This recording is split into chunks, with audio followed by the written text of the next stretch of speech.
شیطان الرجیم بسم اللہ الرحمن الرحیم۔ جناب صدر جلسہ، معزز سامعین، اساتذہ اکرام اور شمع علم کے پروانوں، السلام علیکم۔ مجھے آج جس موضوع پر لب گشائی کا موقع دیا گیا ہے اس کا عنوان ہے کشمیر پاکستان کی شارک ہے۔ اے دنیا کے منصف و سلامتی کے ضامنوں، اے دنیا کے منصف و سلامتی کے ضامنوں، کشمیر کی جلتی وادی میں بہتے لہو کا شور سنو۔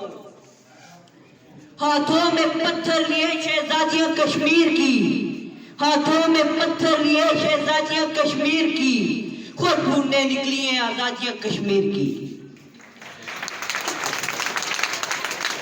لوگ ٹوٹ جاتے ہیں ایک گھر بنانے میں، لوگ ٹوٹ جاتے ہیں ایک گھر بنانے میں، تم ترس نہیں کھاتے بستیاں جلانے میں۔ سنا ہے بہت سستا ہے خون وہاں کا، سنا ہے بہت سستا ہے خون وہاں کا، ایک بستی جسے لوگ کشمیر کہتے ہیں۔ جناب صدر، کشمیر پاکستان کی شارک ہے۔ اے خدا میری آواز کو وہ طاقت عطا فرما، میرے اعصاب کو وہ جذبہ عطا فرما، میرے سر کو وہ جرأت عطا فرما اور میرے حکمرانوں کو وہ غیرت عطا فرما جو اس جذبے کو جنون کی فکر میں ڈال دے کہ کشمیر ہماری شارک ہے۔ کشمیر کے بوڑھے ہمارے بزرگ، کشمیر کے نوجوان ہمارے اپنے، کشمیر کی عورتیں ہماری عزت اور کشمیر کے بچے ہمارے بچے ہیں۔ ہاں جناب صدر، ہمارے بچے ہیں۔ جناب صدر، 1947 میں پاکستان ہی آزاد نہیں ہوا تھا بلکہ اس دن کشمیر بھی آزاد ہو چکا تھا۔ دو قومی نظریے کی وہ اساس جو قیام پاکستان کا سبب بنی، قیام کشمیر کے لیے بھی برابر کی اہمیت رکھتی ہے۔ جناب صدر، کشمیر کی مسلم اکثریتی کو آج بھی اپنی جدوجہد آزادی کے لیے برسر پیکار ہے۔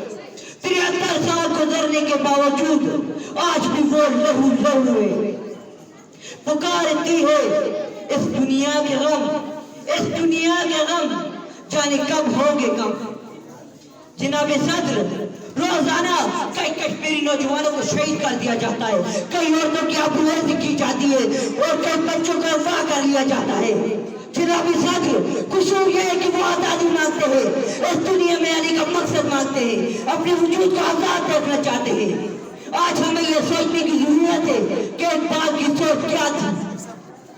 جی یقیناً ایک ہو مسلم حرم کی پاسبانی کے لیے، ایک ہو مسلم حرم کی پاسبانی کے لیے، نیل کے